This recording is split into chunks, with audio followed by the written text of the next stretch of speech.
Here's the sum of finite arithmetic sequence formula. So the sum of a finite arithmetic sequence with n terms is given by s sub n equals n over 2 times a1 plus an, the final term.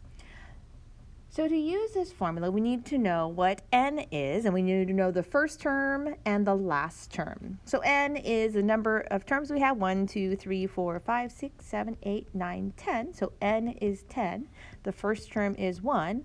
And then our a sub 10 is 19, so that's our nth term. So then we plug it in. The sum of the first 10 values is going to be n, which is 10 divided by 2, times the first term plus the last term. And then, so this is going to be 10 over 2 is 5 times 20, so the answer is 100. So try this next example.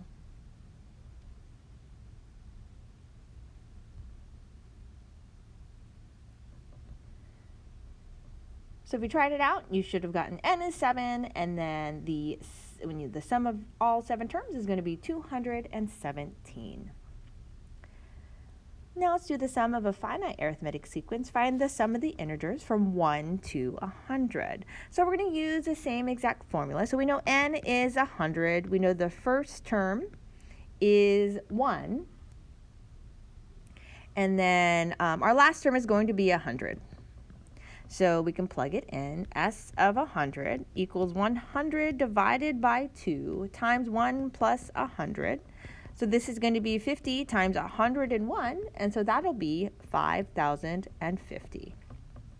Now B, we're going to do from 1 to n. So how this works is S sub n equals n over 2 times 1 plus n. Now try out the next examples down here. Find the sum of the integers from 1 to 35 and then from 1 to 2n.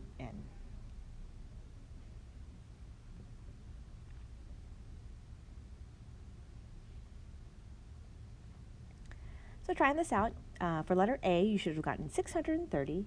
And letter B, it's S sub 2n equals n times 1 plus 2n. So if you had it here, you have 2n over 2, right? And so that just cancels out. So you just have n and then 1 plus 2n. Now let's look at partial sums of an arithmetic sequence. Find the 150th partial sum of the arithmetic sequence below, 5, 16, 27, 38, and 49. So first we need to find the common difference. So the difference is 16 minus 5, which is 11. And then of course you should check the other one just in case. 27 minus 16, that is still 11. So we know the first term is 5. And so what we need to find is that 150th term. So let's write our formula first. A sub n equals 5 plus n minus 1 times a common difference of 11. So a sub n equals 5 plus 11n minus 11. And so we get a sub n equals 11n minus 6. So now that we have that, we can find the 150th term. So you have a sub 150 equals 11 times 150 minus 6. So that is 1,650 minus 6, or 1,644. So now that we have the 150th term, we can use the formula. So the sum of the first 150 terms is going to be 150 divided by 2, and then times 5 plus 1,644. So 150 divided by 2 is 75, and then this is going to be 1649. So that will be 123,675.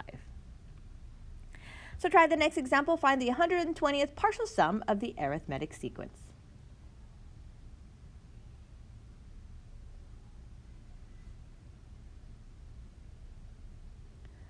So if you tried that out, you should have found that the formula would have been, or the 120th term is 720. The formula is a sub n equals 6n. And then the sum of the first 120 terms is 43,560. Try another one. So find the 16th partial sum of the arithmetic sequence. So this is the same. Our first term is 100. The common difference is 95 minus 100, so that is negative 5. So these are just negative, but it's just decreasing instead of increasing. So a sub n equals the first term plus n minus 1 times the common difference of negative 5. So we get 100 minus 5n plus 5. So we get a sub n equals negative 5n plus 105. Now we're trying to find the 16th partial sum. So a sub 16 equals negative 5 times 16 plus 105. So this is negative 80 plus 105, which is 25. So the sum of the first 16 terms is 16 divided by 2 times the first term plus the last term. So this becomes 8 times 125, which is 1,000. To try this example, find the 30th partial sum of this arithmetic sequence.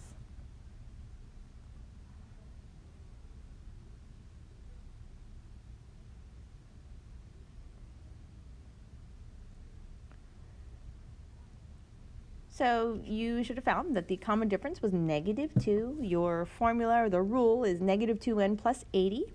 The 30th term is 20. And then you would find that the sum of the first 30th terms is 1,470. So the last example is an application total sales. So a small business sells $10,000 worth of skincare products during its first year. The owner of the business has set a goal of increasing annual sales by $7,500 each year for 9 years.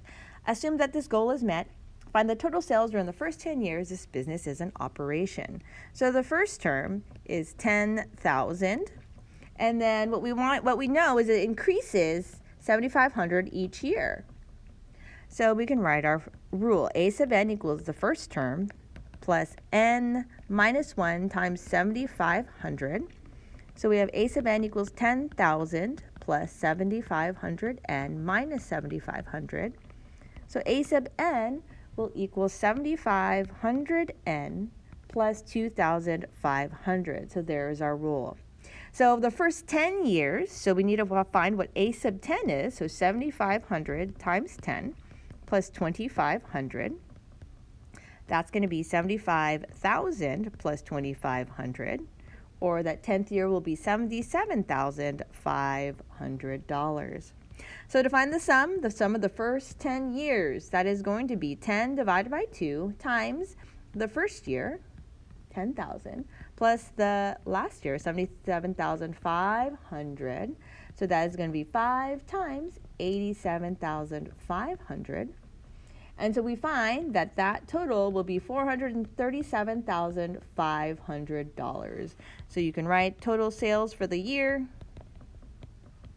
for the first 10 years, sorry, not for the year, for the first 10 years will be $437,000, $437,500. So try this example here. A company sells $160,000 worth of printing paper during its first year. The sales manager has set a goal of increasing annual sales of printing paper by $20,000 each year for 9 years. Assume that this goal is met. Find the total sales of printing paper during the first 10 years this company is in operation.